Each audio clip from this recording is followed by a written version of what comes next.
Welcome to IoT Tech Expo in London Olympia today. I'm joined by James Nesfield. He's CTO of Chirp, which has a very innovative approach to IoT. I'm going to talk to him. I have the pleasure of talking to him. Welcome, James. Maybe as a start, in IoT we've recently seen that forecasts for IoT devices have sort of, have been revised downwards. Wondering, when I look at you, in your mind, what's the biggest problem facing IoT today? Well, we think parts of the problem are to do with interoperability. So people are buying more devices which add value on an individual basis, but really the promise of IoT will be fulfilled when all of these things are integrated together. We also think there's a problem in the growing level of complexity with respect to IoT. In fact, as the adoption grows, the complexity will of course grow exponentially. So simplicity and interoperability become more and more important. And that's one area where we think that Chirp's data over sound technology can really help as well. We'll get to the data over sound technology in a minute, but I'm just wondering, when you look at the different industries out there, so what industries is IoT adding the most value to, maybe today, and then also sort of looking into the future? Sure, so industrial IoT is an interesting one because unlike the consumer side where we're used to yearly hardware refresh cycles, of course in industry you're more likely looking at decades or longer between hardware refreshes. So we think that technologies which can bring on legacy equipment will be increasingly important, and not just focusing on IoT in terms of the latest generation of hardware, but also doing the best to encourage adoption of older systems into the IoT revolution. Okay. When I look at my home today, I have to say there's many technologies, there's many competing standards. Sure.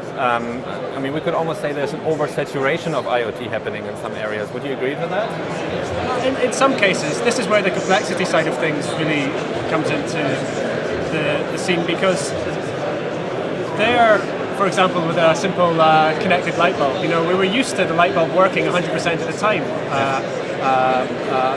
And now we've connected it to the internet. That has necessarily become a more complex system. And as more and more of our home devices come online, we think there's going to be space for technologies which help act as a kind of fail-safe, a lowest common denominator, to help with interoperability and simple interactions that don't necessarily need to be heavily networked or connected to the cloud. But when you look at the internet today, it's basically autonomous. When you look at IoT, there's lots of, do we risk lots of human interaction that's needed for IoT to work?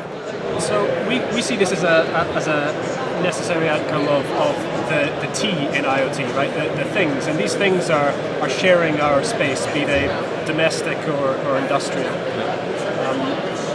The issue there is that while the first internet revolution was purely virtual, the IoT revolution is coming into our shared space and therefore needs to react to us in the same way that we react to each other, or at least sympathize along those lines. So that's where we see technologies like the Amazon Echo, Alexa, and Google Home growing in popularity. And we think there's also a space for machines to talk to each other using sound as a common shared medium that's very sympathetic to the way that we share the space, and we are able to interact on the same wavelength, so to speak. Well, sound is your thing at Chirp. So how do you envision the future? Why is sound the key to bringing the IoT together? So we see Chirp as fitting in as a collaborative technology amongst the various radio frequency technologies like Wi-Fi, Bluetooth, and a whole myriad of other protocols. The space for Chirp is really to do with those 2 points that I mentioned in my first answer, the simplicity involved in sound and the interoperability. So the ubiquity of sound being available as the lowest common denominator. Most of the devices that you have on your person, in your home, in our public spaces, are able to create sound. With our technology, they're then able to send data, and they broadcast data to devices all around them. But without increasing the complexity in that system. It's a very, very simple technology, ubiquitous, and access that lowest common denominator network. Good. Thank you very much. Pleasure. Enjoy the show, James. Thank you. Thank you.